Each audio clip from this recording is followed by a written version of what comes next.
Good morning, good morning. I hope this day finds y'all doing well. I wanted to hop on here real quick and try to answer some questions that's been popping up here the last couple of days. Just sitting here waiting on another load, so I figured I would just answer those questions. Quite a few people on both my platforms were asking questions about the TLC show when it comes to these that are on the show and how real it is. Is this true? Is that true? And one of them was the teeth. This young gal was talking on that show about her father yanking all her teeth. Even some of the other former Amish said, oh, she's a liar.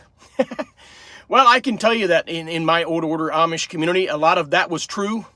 I know they're all Amish communities are different, but a lot of people are confused because they're seeing a lot of different things on the show. There's one thing happening and you hear me saying another thing maybe on my channel.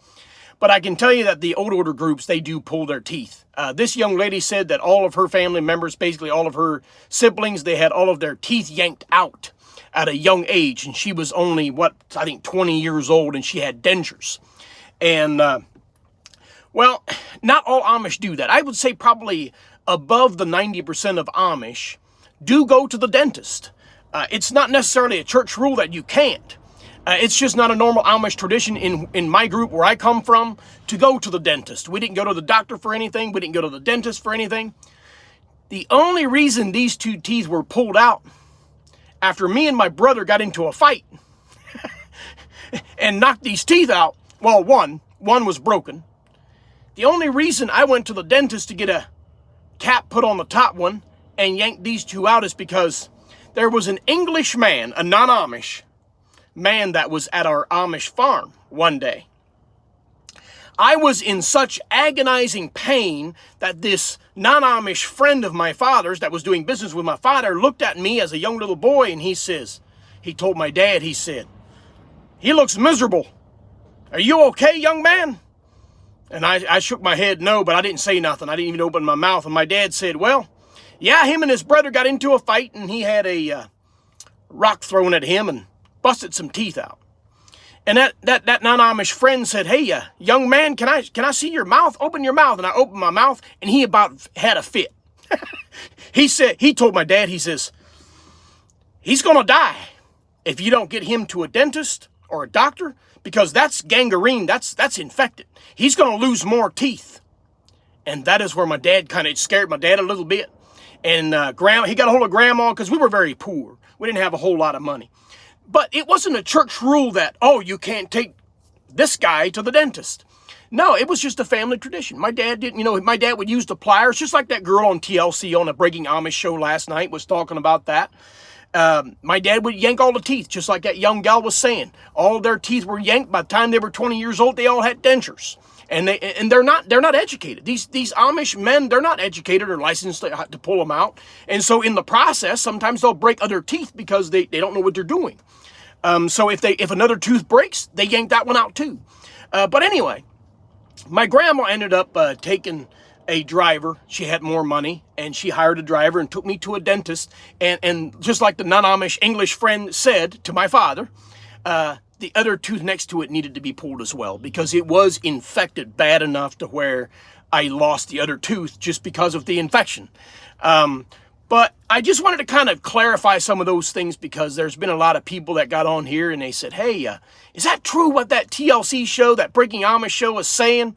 They got some bizarre stuff on there." Well, I understand, shows sometimes have to have, staged events and things they must say to, for ratings and views and all of that. But I can tell you there's a lot of truth. There's a lot of truth on that show. For me personally, we really didn't go to the dentist or the doctor for much anything if it was a life or death situation. But there are lots of Amish that they do go to dentists regularly. They are allowed to. It's not a church rule that would shun them if they went to a doctor. But, it was nothing new to see my father with one of my other brothers or sisters, and they had maybe an infected tooth. There's Dad with the vice grips. He'd clamped up in their mouth. He'd push on their forehead and push them back and yank them right out of their mouth. Now, the other thing that I wanted to kind of address on my other channel, on TikTok platform, a lot of people were on there as of recently, and they were talking about the whole horse, abuse of animals and such. I understand where people are coming from. I grew up old order Amish. We used horses for travel. and for work. And so that was our livelihood. That was our transportation. I didn't view it as animal abuse. You follow me? And I'm not saying there ain't none. I'm just saying, I see a lot of people on my other platform talking about, hey, I'm always seeing animal abuse. We rescued this horse and he was in bad shape or whatever. I want you to focus on the 17th century before Henry Ford made his first car. And I want you to kind of visualize in your own forefathers, back in the 17th century when that was what you guys would do. Your mom and dad or great grandfather, you guys had horses. You used it for travel, to go into town, maybe to work up the ground, to plant stuff. They wear out. They do wear out quicker because they are used for travel and for work. Today's society, it's hard to grasp that, I'm not going to excuse that there's no, I'm not going to say there's no animal abuse, but a lot of people have been outraged because they have, bought animals, horses through other Amish people, and they were in bad shape and they were not that old. But I do want you to understand, they are used daily for travel, daily for work. That is their livelihood. And then when they get old enough to where they can't hardly perform anymore, they are deemed as worthless, and they are sold to slaughterhouses to make dog food. That's how a lot of you guys get your dog food for your dogs. But that's my opinion on it. I'm not trying to agree or disagree with the Amish in this matter, but I can tell you that I lived the life, and I know that that was our livelihood. That's how we got around. Horses were very, very precious animal to us because that was how we traveled. That is how, when the church rules were written in a way that we couldn't even travel with a car or hire a driver to go do construction, that was the rule. Then we had horses daily to go to work, to do construction, and that was our livelihood. That was something that we treasured. We took care of our horses. But as far as like some of them saying, hey, I saw the horses, the Amish using a whip, and well, you got to train the horses somehow. If you're using a whip to tune them up and make them obey you, just like a child, discipline, that's not abuse to me. That's, I understand there's a lot of different people. They have a lot of different opinions on things, but let's see here. Maybe we can get to a couple, let's see here. Not sure what happened there. My screen froze up. Oh, there we go. I found you on YouTube a few weeks ago. I must say that the Amish in Germany aren't so strict like the ones in America. Yeah, well, not a whole lot of Amish are as strict as what my community is. There's only a few older communities like that are kind of stay original.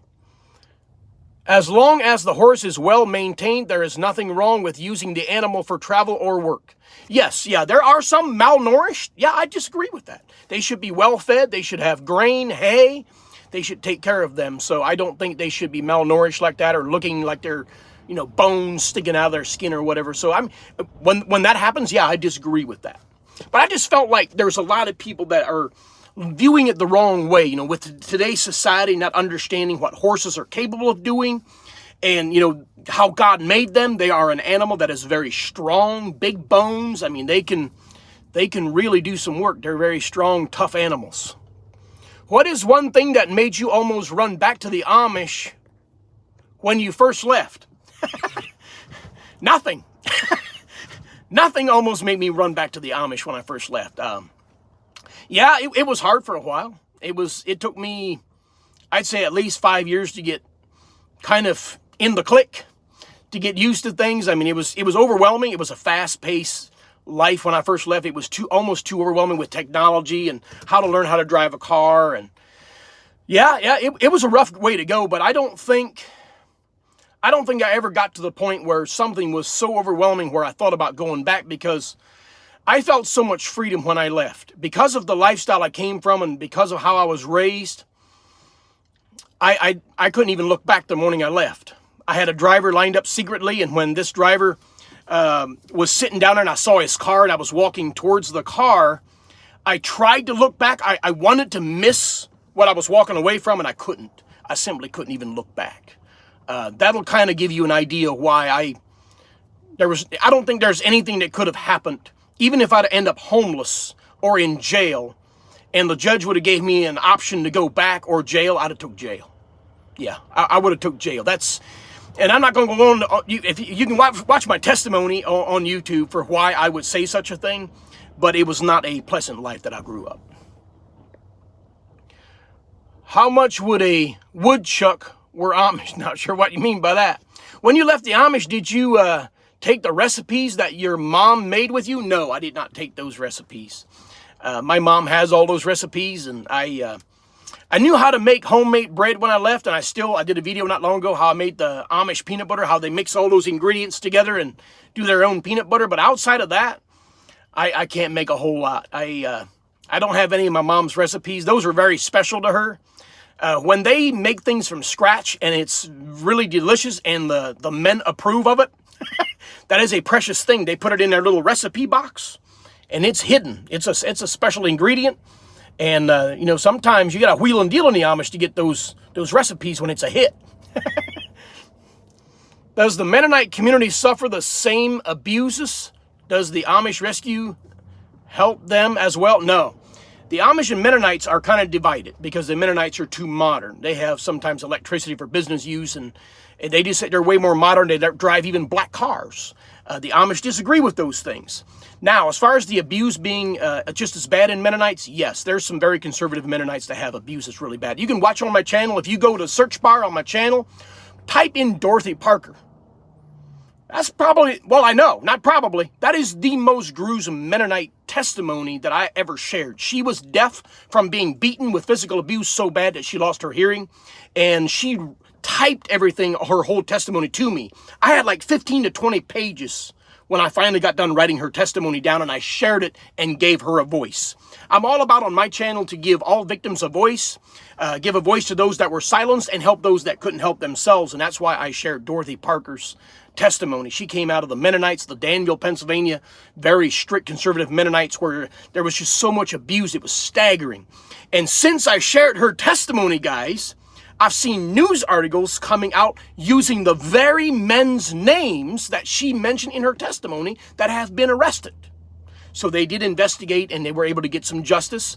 It was just some really evil men. The church was able to, just like the Amish, the Mennonites were able to hide a lot of really evil stuff, a lot of evil abuse. And if the victims said anything about what was happening, they would silence them. They would shun them. They would do a lot of victim blaming.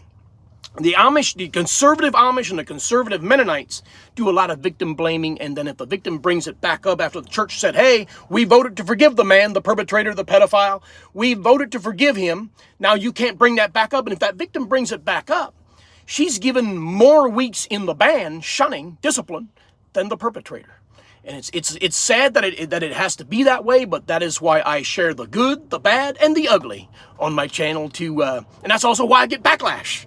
Because I don't hold back anything. I share all of it. I share everything that is happening inside these religious cults and get the truth out there, because not a whole lot of people were willing to talk about it. Most TV shows and documentaries and books talk about all the good about the Amish and their simple lifestyle, which is all great. I'm glad that the world is aware of those lifestyles and plain living off the grid. Very awesome lifestyle, and I would love to live that lifestyle still today. But that does not mean you cannot expose the bad, the ugly, the crimes, the abuse, the sexual abuse, the pedophilia, all of those things that are hidden within the church. For a long time, nobody was really exposing any of that. And because so many victims came forward, I have reported multiple of them to law enforcement in those counties and in those states when I first started having those testimonies on my channel here, Facebook and YouTube.